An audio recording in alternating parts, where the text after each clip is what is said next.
bonsoir à tous. Oui, sur la Comcom, on a fait vraiment deux études principalement suite aux parutions des objectifs du ZAN et tout ce qui allait avec. On s'est dit c'est pas possible. Aujourd'hui, on a une communauté avec potentiellement encore 155 hectares constructibles. Demain, on passerait avec les objectifs ZAN de la région qui n'ont pas été validés, mais ça peut arriver du jour au lendemain, puisque nous, on les a validés, le les a validés aussi. On peut se retrouver avec potentiellement 70 hectares, et encore ces 70 hectares, il faut savoir que depuis 2021, on en a consommé une grande partie. Donc demain, voilà, les constructions, tout ce qui va bien, l'économie.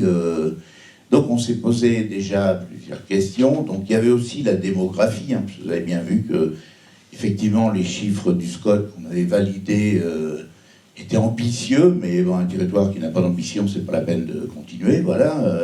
Donc, ils étaient ambitieux. La région nous les a rappelés quand on a fait valider nos PLUI aussi, on avait quasiment les mêmes. Aujourd'hui, nous, on a fait l'étude immobilière en se demandant pourquoi on avait plus d'emplois que d'habitants. Et qu'on n'arrivait pas à augmenter notre population. Donc on a fait cette étude immobilière qui a duré quand même près de 6 mois. On a réussi à en dégager que potentiellement on avait 1700 familles qui voulaient venir habiter sur notre territoire et qui n'y arrivaient pas. Donc ça c'est quand même dommage, surtout quand on perd des habitants. Par la suite, on a continué dans notre démarche en disant il faut qu'on mette en place une stratégie foncière. Et c'est là où est arrivé Jean et ses équipes et qui nous ont éclairé d'une façon... voilà, on en prend plein la tête parce qu'on dit on est en train de se battre pour quelques hectares dans un SCOT, et puis quand on analyse la totalité, ils ont fait une analyse un peu plus fine sur la stratégie foncière de notre territoire, et ils sont arrivés un jour en nous disant voilà, potentiellement, vous avez 600 hectares constructibles en zone urbaine sur votre territoire. Oui, où, comment?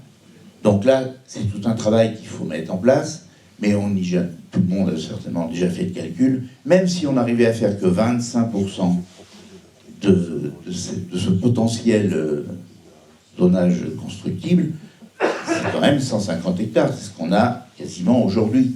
Donc il faut se mettre en bataille, et puis alors avec les nouveaux élus, parce que aujourd'hui on a fait pas mal de choses déjà, mais il va falloir faire une étude plus fine sur le foncier, et puis se donner les moyens d'intervenir peut-être. Alors nous on a un petit avantage sur Chinon-Viennois, on a une SPL.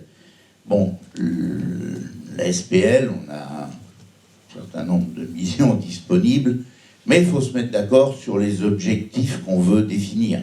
Et ça, les nouveaux maires devront avoir ce petit déclic, savoir si on souhaite continuer à perdre de la population, ou alors si vraiment on a envie d'investir sur l'habitat.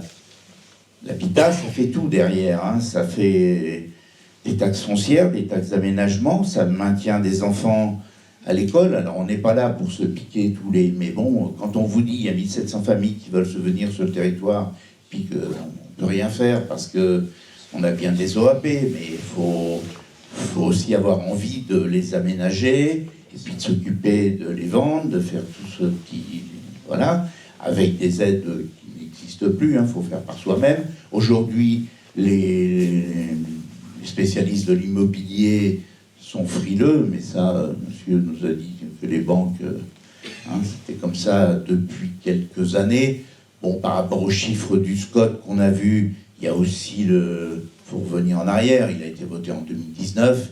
Bon, on a connu quand même 3 années difficiles qui peuvent modérer aussi les chiffres qu'on donne aujourd'hui. On va voir si voilà, aujourd'hui il y a plein de difficultés, mais pour la stratégie foncière, il faut vraiment mettre une volonté et avoir envie de se positionner. Alors est-ce que notre SPL aujourd'hui n'est pas ouverte à faire de l'achat foncier hors zone à aménager? Aujourd'hui, c'est dans les OAP qu'on cherche principalement à à venir faire des choses, à faire avancer. Alors on est en zone rurale, hein, on a des OAP dans des communes où les investisseurs sont quand même, disent ouais c'est loin de tout, mais on y arrive, il faut vraiment une volonté. Aujourd'hui il faut savoir si la volonté vous l'avez pour l'habitat, ou si vous l'avez pour faire de l'aménagement de la commune, mais l'aménagement de la commune pour des immeubles vides, ça c'est compliqué, hein. Donc bon, on a eu cette assistance qui nous a apporté plein d'éléments. Maintenant, il va falloir commencer à les mettre en place et puis voilà, mettre des politiques aussi dans nos territoires qui vont dans ce sens-là. Moi, je suis favorable à un fonds de concours pour l'habitat. Aujourd'hui, on a fait un fonds de concours sur notre territoire pour le mandat 2020-2026. Tout le monde a consommé dans le fonds de concours, mais on a laissé liberté totale sur où vous voulez le placer. Moi, demain, je pense que les nouveaux élus devront réfléchir à faire un fonds de concours spécifique pour faire de l'aménagement et de l'habitat. Maintenant, voilà, tout ça, c'est pour moi, c'est tout, mais on a vraiment 2 études qui vont nous servir dans les années prochaines